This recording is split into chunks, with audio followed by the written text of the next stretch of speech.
Hello guys, welcome back to my channel. सबसे पहले मेरी तरफ से आप सबको राधे राधे। आज मैं अपने चैनल पर जो गीत लेकर आई हूँ भोजपुरी में राम सीता जी का शादी गीत है। आप लोग लास्ट तक देखिएगा, बहुत ही अच्छा है, बहुत ही प्यारा है। अच्छा लगेगा तो कमेंट में जय श्री राम जरूर लिखिएगा और बताइएगा मेरा ये गीत आप लोग को कैसा लगा।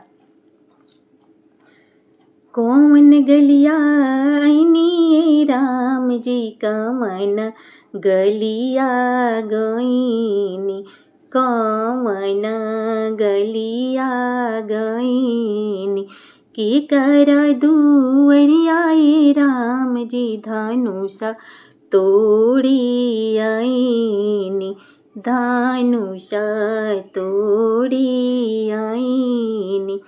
कौन गलिया आईनी राम जी कौन गलिया गईनी, कौन गलिया आईनी। अरे के करा दुवरियाए राम जी धनुषा तोड़ी आईनी, धनुषा तोड़ी आईनी। पूर्व गलिया आईनी सीता पश्चिम गलिया गईनी, पश्चिम गलिया गईनी। अरे जनक दुवरियाए सीता धनुषा तोड़ी आईनी, धनुषा तोड़ी आईनी।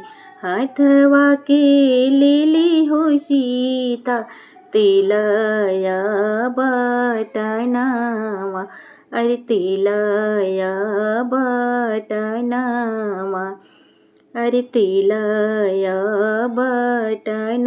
अरे चली भैलिया होई सीता राम जी के से जरिया, अरे राम जी के से जरिया। हाथवाया बटली हो सीता गोड़वा होया बटली, अरे गोड़वा होया बटली। मुहा माया बटत हो सीता नैना ढरी हो लोरावा, अरे नैना ढरी हो लोरावा। मुहा माया बटत हो सीता के नैना ढरी हो लोरावा, अरे नैना ढरी हो लोरावा।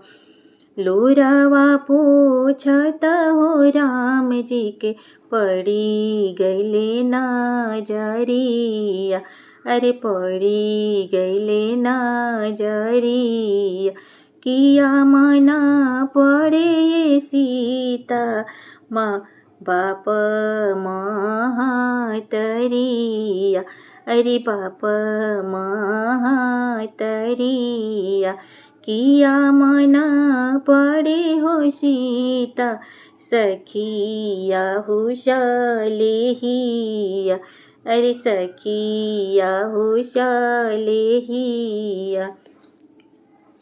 नाही मना पड़े राम जी पाप महातरिया, अरे पाप महातरिया।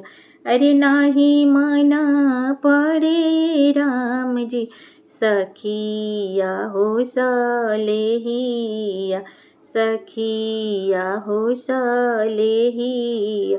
अरे कमाना पड़े राम जी राउर बनावा शावा, अरे राउर बनावा शावा। कोई से बीताई बे राम जी 14 बरस बनवासावा, 14 बरस बनवासावा। अरे कोई से बीताई बे राम जी 14 बरस बनवासावा, 14 बरस बनवासावा। अगर मेरा ये गीत आप लोग को अच्छा लगा होगा तो लाइक शेयर सब्सक्राइब ज़रूर कर दीजिएगा। और अगर मेरे चैनल पर आप लोग नए होंगे तो बेल आइकन को प्रेस कर दीजिएगा ताकि मेरे नए नए वीडियो का नोटिफिकेशन आप लोग के पास तुरंत चला जाए। फिर मिलती हूँ अगले वीडियो में अगले गीत के साथ। तब तक मेरी तरफ से आप सबको जय श्री राम, जय सीता माँ की।